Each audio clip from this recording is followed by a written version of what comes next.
Hello everyone! Welcome back to my YouTube channel and ito po, siyempre po, wala nang iba po, kundi ang inyong lingkod po, Reyna's Community, and mega shoutout po sa lahat, lalo na po sa mga solid sponsor na Reyna, solid supporters at sa mga solid reactors sa loob ng community ni Reyna. Mega shoutout po sa lahat at pakisuportahan po yung ating mga kaibigan na lubos na mga nagre-reaction sa kay Reyna. Mega shoutout po. Maraming salamat in advance.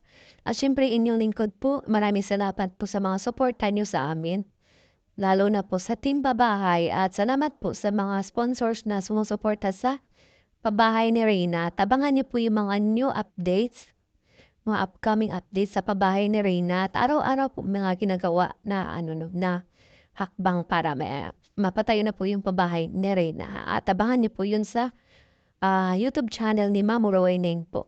At ito na po tayo guys at yun na, may good news ako sa inyo, may bago po tayong update sa ating dalaga. Siyempre walang iba po, si Reyna po. Tulad sa mga sinasabi ko noon na yung mga daily routine ni Reyna, daily basics niya, yung pagwawalis, ugas ng plato, pag-alaga ng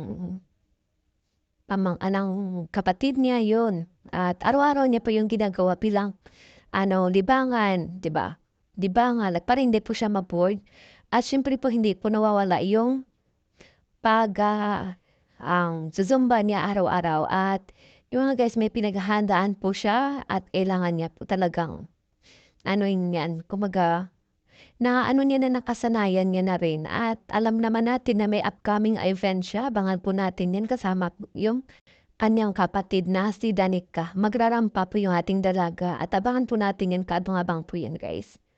At yun na guys, at may papakita ko ako sa inyong short na video ulit kung saan po makikita niyo si Reyna na yung sasabi mo na ate Reyna nga kasi siya na yung gumagawa ng mga gawaing bahay yung dating Reyna na inaalagaan.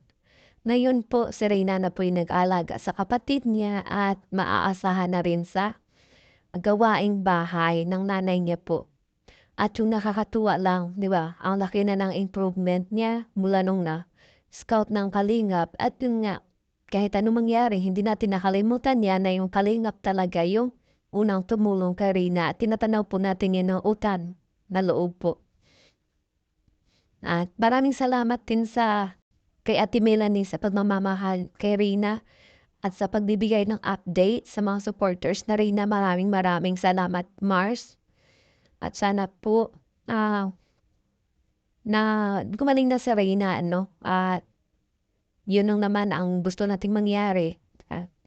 At ito na guys, hindi na ako magtatagal at papanood ko na sa inyo yung short video na galing po kay Mama Melanie. Credit po ito kay Mama Melanie at hindi po yun alam ni Irina na binibidyohan siya, no?